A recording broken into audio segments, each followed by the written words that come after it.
تو جمعہ کی جو ہے بڑی فضیلت ہے، کیونکہ یہ یہاں پر ایک بات آپ اور سمجھ لیں، عام نمازوں میں اور جمعہ کی نماز میں بہت فرق ہے، کیونکہ جمعہ کی جو شرائط ہیں وہ الگ ہیں۔ جمعہ کی نماز یہ عام نمازوں کی طرح نہیں ہے، عام نمازوں کے لیے شرائط الگ ہیں اور جمعہ کے لیے شرائط الگ ہیں۔ اس لیے جو عام 5 وقت نماز ہے اس کو آپ کہیں بھی پڑھ سکتے ہیں، آپ جنگل میں ہو، گھر میں ہو، دیہات میں ہو، جہاں بھی ہو، چاہے لیٹے ہو چاہے کسی بھی حال میں ہو، کہ نماز معاف نہیں ہے، وہ پڑھنی ہے۔ لیکن جو جمعہ ہے اس کے لیے کچھ شرائط ہے، وہ شرائط یہ ہے کہ جمعہ کی نماز کے لیے کچھ مخصوص شرائط ہے، جب یہ شرائط پائے جائیں گے تبھی آپ کے اوپر نماز جمعہ فرض ہوگی۔ جیسے کہ عام نماز 5 وقت نماز ہے، وہ چاہے مسافر ہو چاہے مقیم ہو، لیکن اس پر فرض ہے۔ لیکن اگر نماز جمعہ ہے تو یہ مقیم ہی پر فرض ہے، اگر کوئی مسافر ہے فرض نہیں پڑے گا تو ادا ہو جائے گی۔ تو یہ چند شرائط کی وجہ سے نماز جمعہ میں اور عام نمازوں میں فرق ہے۔ اسی طریقے سے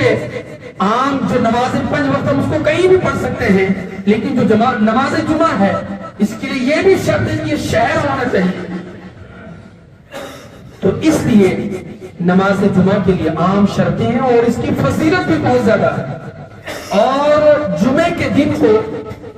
ہفتے کی عید کہا گیا ہے،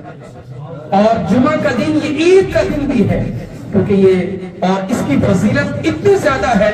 ایک حدیث پاک کا خلاصہ ہے کہ حضور علیہ وسلم نے فرمایا کہ جو جمعہ رات یا جمعے کے دن مرتا ہے یا رمضان کے اندر مرتا ہے وہ سوال قبر سے محفوظ رہتا ہے۔ تو آپ بتائیں کتنی فضیلت اور کتنی برکت ہے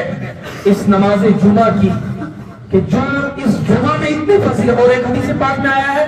کہ حضور نے فرمایا کہ اس جمعہ کے دن ایک ایسی گھڑی ہے، ایک ایسا وقت ہے کہ اس وقت کے اندر جو بھی دعا کی جاتی ہے اللہ رب العزت اس دعا کو کبھی رد نہیں کرتا ہے۔ اب وہ وقت کون سا ہے، وہ گھڑی کون سی ہے، اس کو ظاہر نہیں کیا گیا۔ کیوں ظاہر نہیں کیا گیا؟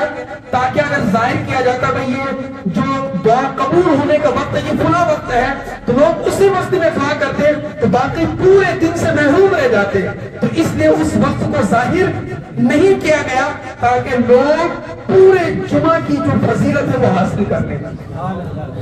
اور ایک حدیث پاک میں حضور نے فرمایا جو جمعہ اور جمعرات کے دن درود پڑھتا ہے، کثرت سے درود پڑھتا ہے، کہا جاتا ہے کہ فرشتے آسمان سے اترتے ہیں، ان کے پاس چاندی اور چاندی کے کاغذات اور قلم ہوتے ہیں، اس میں اس کا نام لکھتے ہیں جو جمعے کے دن حضور پاک صلی اللہ علیہ وسلم پر اور درود پاک پڑھتا ہے۔ تو بڑی فضیلت ہے یہ اس جمعہ کی، یہ عظمت والا اور فضیلت والا دن ہے۔ اور حدیث پاک میں ہے حضور علیہ السلام نے فرمایا، حضرت سلمان رضی اللہ تعالی عنہ سے روایت ہے، فرماتے ہیں حضور نے فرمایا صلی اللہ علیہ وسلم، یہ نہیں ہو سکتا کہ ایک آدمی جمعہ کے دن غسل کرے، جمعہ کے دن غسل کرے، جہاں تک ممکن ہو صفائی کرے، اپنا تیل لگائے، اپنی گھر کی خوشبو میں سے کچھ استعمال کرے، پھر جمعہ کے لیے نکلے، یعنی مکمل تیاری سے جمعہ کے لیے نکلے، تو 2 آدمیوں کے درمیان جدائی نہ کرے، یعنی اگر کہیں لڑائی ہو جھگڑا ہو تو 2 کے درمیان صلح کرے، جدائی نہ کرے، پھر فرض نماز ادا کرے، نماز جمعہ ادا کرے، پھر جب تک امام خطبہ کرتا ہے خاموش رہے، یعنی خاموش سے خطبہ سنے۔ تو حدیث پاک میں اگلے الفاظ حضور نے فرمایا اِلَّا غُفِرَ لَهُ مَا بَيْنَهُ وَبَيْنَ الْجُمُعَةِ الْأُخْرَى، اس کے